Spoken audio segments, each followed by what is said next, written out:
talk to you about workplace violence as one of the current issues and trends in the human resource management. This subject seems uncomfortable and sensitive, but this must be understood and addressed. It is a disturbing reality because violence in the workplace is really a threat. The number of violent and aggressive incidents perpetrated in the workplace has recently increased and still increasing, no? And this is very alarming. According to the latest data and statistics, that despite of the COVID-19 pandemic, maraming agencies ang nakakapag-obtain pa rin ng data and figures relating to violence in the workplace, whether it could be fatal or non-fatal. Of course, meron din doon mga unreported or underreported kasi marami pa rin ang mga takot magsalita due to varied reasons. Now, let us define first these terms. The workplace, the violence, and the workplace violence. It says here, workplace is a location where someone works for their employer, a place of employment. Such a place can range from a home office to a large office, building, or factory. Violence naman, the next term, the international use of physical force or power, threatened or um, actual against oneself, another person, or against a group of person or a group or community that either results in or has high likelihood of resulting in injury, death, psychological harm, maldevelopment, or deprivation. Ang term naman na workplace violence ay sabi dito, it is any physical assaults, threatening behavior, or act of verbal abuse towards person at work or on duty. It is also any act of threat or physical violence, harassment, intimidation, or other threatening disruptive behavior that occurs at work site. It ranges from threats and verbal abuse to physical assaults and even homicides. It can affect and involve employees, clients, customers, and visitors. Um, Now, let us enumerate naman the different examples of workplace violence. Ang mga ipapakita ko pong examples ay hindi ito lahat sila, but ito yung may mga matataas na cases and palaging nangyayari sa ating workplace.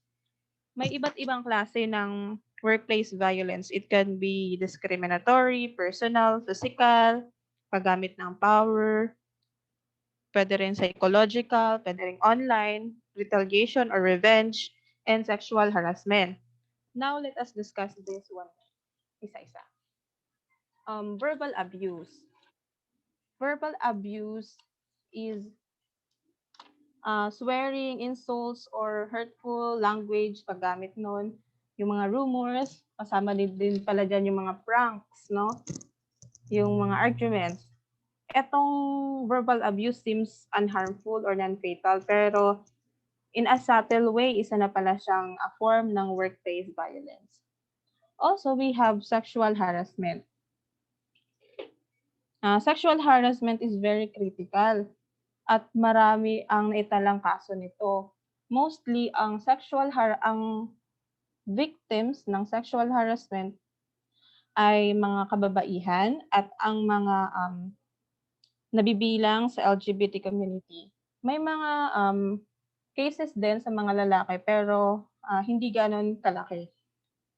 Ang sexual harassment ay nag-involve siya ng use ng explicit or implicit sexual overtones, including the unwelcome and inappropriate promise of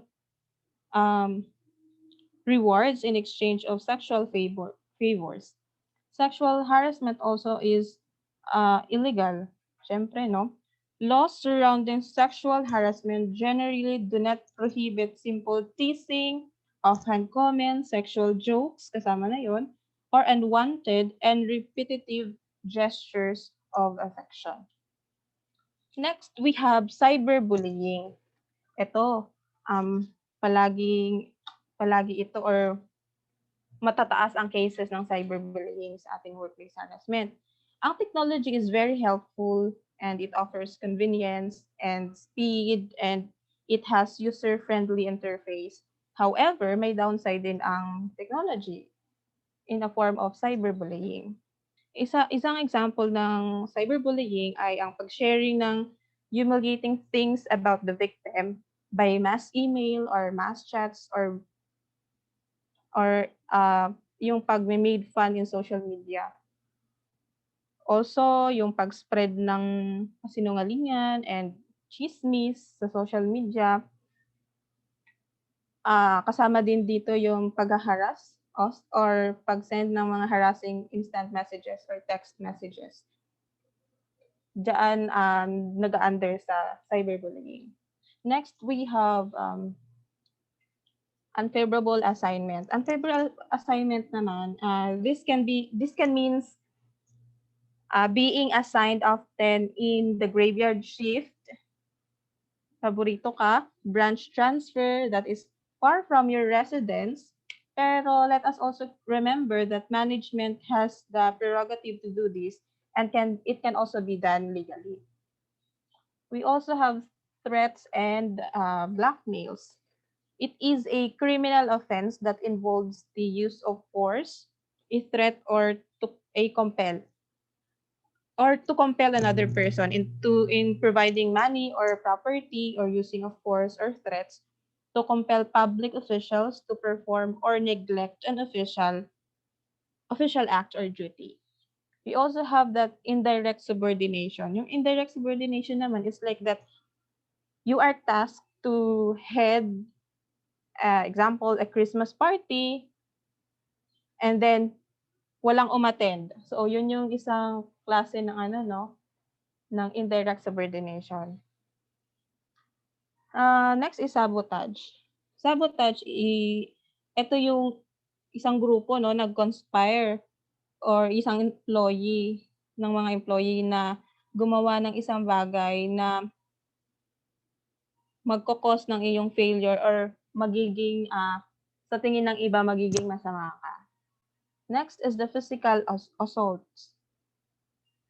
Physical assaults, yan yung may talagang may damage sa'yo physically. Example dyan, yung binugbog ka or any form ng na damage or nasasaktan tayo physically. Then, meron ding taking of advantage. This is when someone treats you unfairly for their own benefit. Example of that is taking the advantage of the newly hired or transfers or yung mga mga OJTs and mga interns minsan take advantage din sila. Then mga anger-related incidents nagsisimula lang sa galit at napupunta na sa hindi masamang gawain. Then we have rape. Ito, yung rape naman is a type of sexual harassment. It involves sexual intercourse or other forms of sexual penetration carried out against a person without the person's consent. Yung discrimination naman, yung a group effort to make another employee or a boss or a colleague to feel that she is not welcome or part of the group. Ito yung pag-treat sa'yo less. Example of that is gender discrimination, yung religion discrimination, or kung saan ka galing ng race. Those are example of discrimination. Next, vandalism. Ito naman ang mostly na victim nito ay ang employee mismo. Then, physiological trauma. At ang nilala sa lahat ay ang murder. It is the taking of life. may estimate tayo nationwide no na 900 to 1,000 death per year are caused by workplace homicide, and that 20 workers every week ay namamatay dahil sa murder. Under sa workplace lang yan.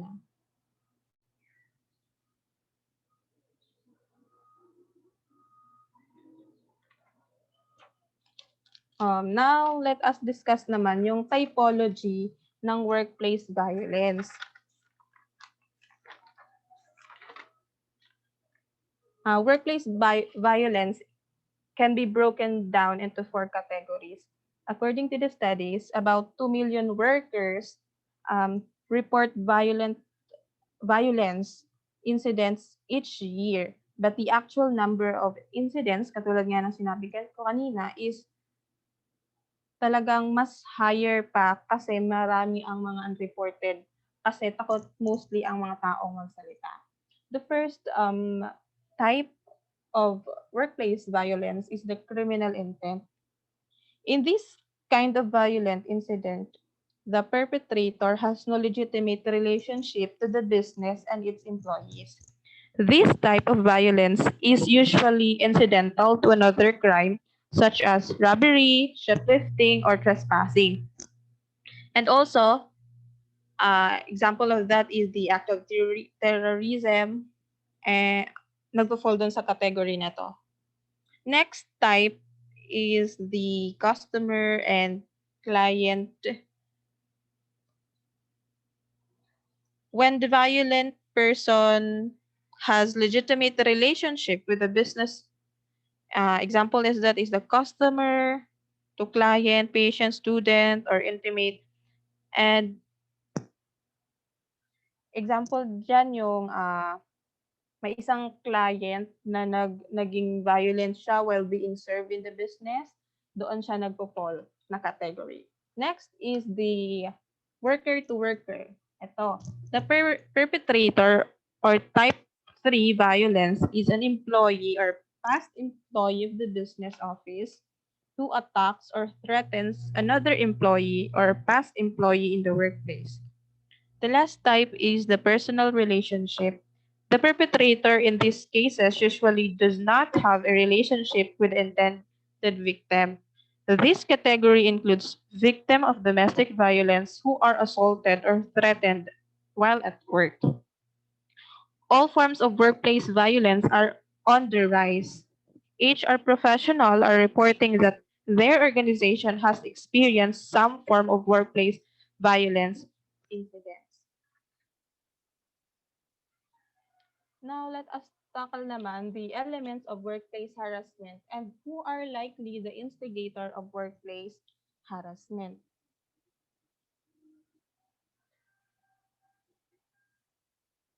Um, Una, yung paggamit na ang element ng workplace harassment is the use of power. Power is derived both from formal and informal sources. Position titles are formal source, while the clout or influence of some employee without formal leadership position is an informal source. Yung formal source ng power, yun yung talagang may may title or may talagang position sa office or sa business.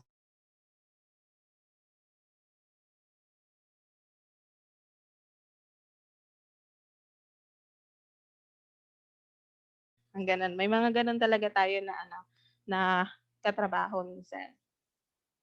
Another element is the intention to control. It is the use of power is meant to control you and lead you toward their objectives. But minsan yung pag-control minsan naman uh, yung mga bosses natin ginagawa nila yon hindi naman dahil sa masamang intention din. It is used to control our behavior to ensure office decorum and productivity. Pero pag mag magsobra na yung intention nila sa pag-control, hindi na yun siya tama. Next is have a strong personal dislike to the victim. Ito yung kahit na anong gawin mo, kahit na anong ganda ng performance mo in the office, ayaw talaga sa'yo. Maybe it's a personal dislike kasi ayaw nilang malamangan sila or ayaw nilang nakikita nilang threat ka sa kanilang ah, pagtaas ng position. Let us remember that personal dislike is different from dislike to a behavior affecting work output and employees' morale, in which the former can lead to bullying while the latter won't. Then we have the personal attacks. Yung personal attack naman, if your age, your sex, your disability, kung meron man, your religion, your race, your appearance, your family and relationships are subject to the attack, may we can have a legal case involving discrimination. Then the last one with specific objective. Ito yung unlike the traditional bullying where intentions are random, workplace bullying has a predefined objective, some of which are yun nga yung sinabi ko kanina, to get ahead of you kasi ayaw nilang malamangan, to get rid of you, or to pass the blame on you kasi ayaw nilang magkaroon ng any accountability sa isang kasalanan. Now,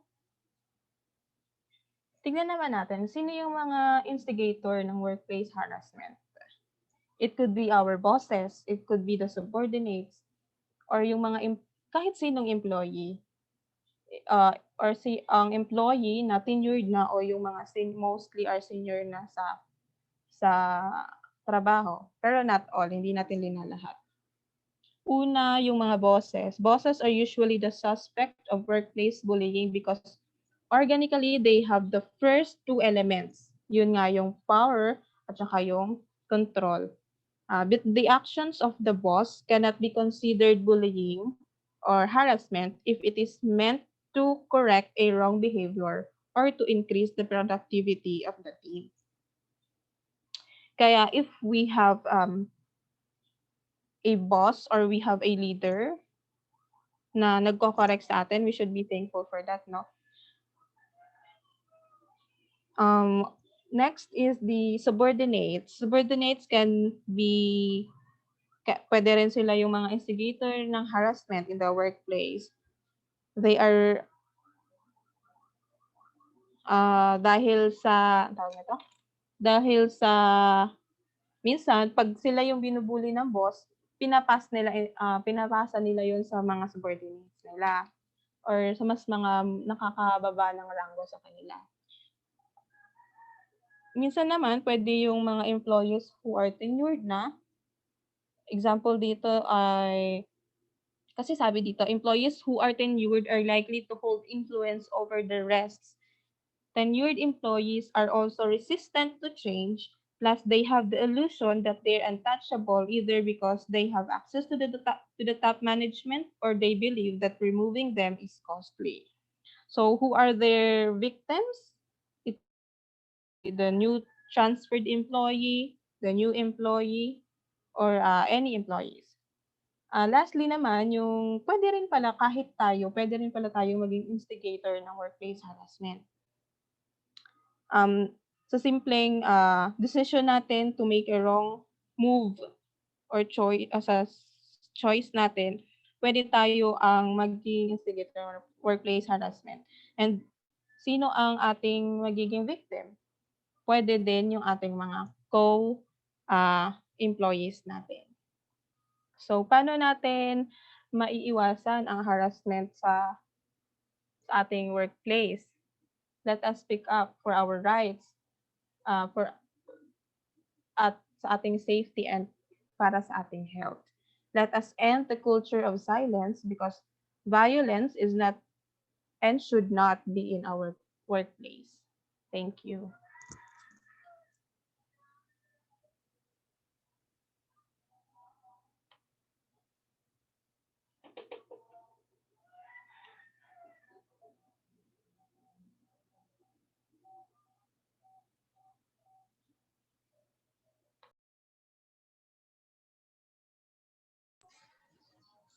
Din, tapos na po yung group namin. Last presentation na yun.